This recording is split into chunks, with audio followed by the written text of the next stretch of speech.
Hello friend, अनु के साथ हिंदी में आप सभी का स्वागत है। जैसे कि हमारे सिलेबस में यूनिट 10 जो है गद्य विधा की है। इसमें जो हमारी पहली विधा है वो माटी की मूर्तें, जो कि सन 1946 में प्रकाशित हुई थी और रामवृक्ष बेनीपुरी ने इसको लिखा था। और रामवृक्ष बेनीपुरी का जन्म सन 1899 में हुआ था। अगर देखा जाए तो ये विधा रेखा चित्र है या संस्मरण। एग्ज़ाम में वैसे संस्मरण माना गया है, लेकिन रेखा चित्र है ये, लेकिन एग्ज़ाम में संस्मरण ही माना गया है। पहले 11 थे संस्करण और सन 1953 के संस्करण में रजिया के जुड़ने से इनकी संख्या 12 हो गई। यह संस्मरण रेखा चित्र रामवृक्ष बेनीपुरी ने हजारीबाग सेंट्रल जेल में रहते हुए लिखे हैं। रामवृक्ष बेनीपुरी ने अपने जीवन के चुनिंदा लोगों के बारे में लिखा है जो उनके सबसे प्रिय थे।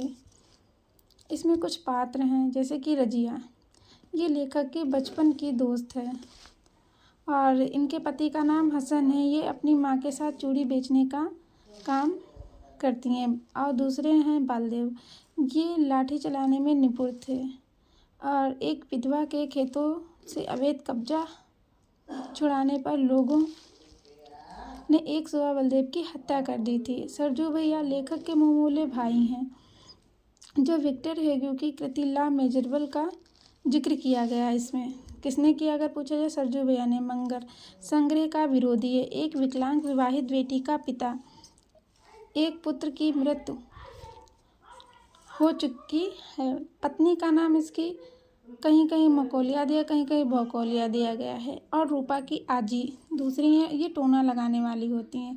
घर में हुई एक के बाद एक आकस्मिक मौतों के कारण लोग इन्हें डायन समझने लगे थे।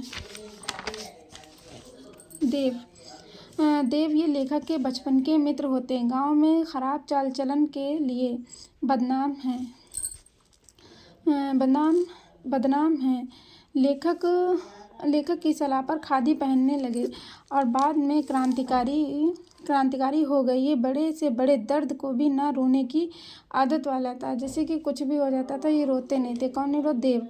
बाल गोविंद भगत, ये जात से तेली थे, कबीर के अनुयायी थे। गाने में कुशल खिचड़ी बजाकर कबीर के पद गाता था और पुत्र के मित्र होने पर भी गीत गाए। आत्मा परमात्मा के पास चली गई, या बोलकर बोले उत्सव मनाने को कहा। भौजी रिश्ते में लेखक की भाभी थीं। झगड़े और लड़ाई के बाद भी सुख दुख में साथ देना भौजी के स्वभाव की खास बात थी। परमेश्वर लेखक के पट्टीदारी का एक व्यक्ति, नशे का लती किंतु स्वभाव से जीवंत और रसिक इंसान, त्योहारों में गांव में रौनक ला देने वाला था।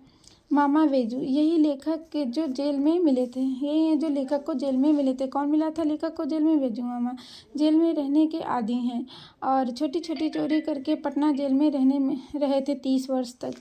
और जेल में इन्हें पुए बहुत पसंद थे। पुए के लिए ये तो छोटे छोटे चोरियां करते थे और फिर जेल चले जाते। सुभान खान पैसे से राजमिस्त्री थे। सुभान खान। बुधिया लेखक सबसे 12 नंबर पे हैं। ये बुधिया सबसे आखिरी में आती हैं। लेखक जब किशोर था तो बुधिया 7-8 वर्ष की थी, अत्यंत चंचल और शरारती थी। लेखक बहुत साल बाद मिला था। उसकी स्थिति देखकर बहुत दंग रह गया था। दंग कौन रह गया था? लेखक।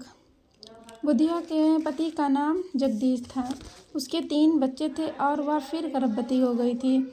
और इसमें उसकी भूमिका जो है, उसमें 2 लाइनें हैं, 1-2 वो रामवृक्ष बेनीपुरी ने कही हैं, उनको देख लेते हैं। कला का काम जीवन को छिपाना नहीं, उसे उभारना है।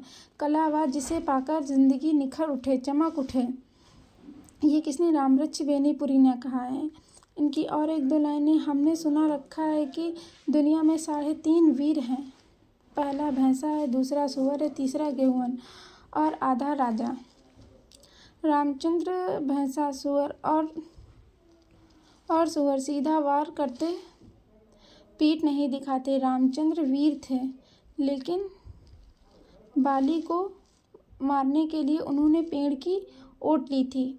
भारतीय परिवार में भौजी की वही स्थान है जो मरुभूमि में ओएसिस का धधकती हुई बालू की लोलपट में दिन दिन रात रात चलते चलते जब मुसाफिर दूर से खजूरों की हरी हरी फुनगी देखता है, उसकी आंखें ही नहीं तृप्त हो जाती, उसके शरीर का रोम रोम पुलकित और उसकी शिराओं का एक शतविंद नृत्यशील हो उठता है। वह कलम टूट जाए जो निंदा के लिए ही उठती है। ये इसकी कुछ पंक्तियाँ हैं। ये हमारी एक विधा थी। रेखा चित्र भी बोली जाती है संस्मरण में, लेकिन एग्जाम में संस्मरण ही सही माना गया है। और दूसरी हमारी ये माटी की मूर्ति है। और इसी तरह हम धीरे धीरे से लिख रहे हैं और फिर अपलोड कर रहे हैं।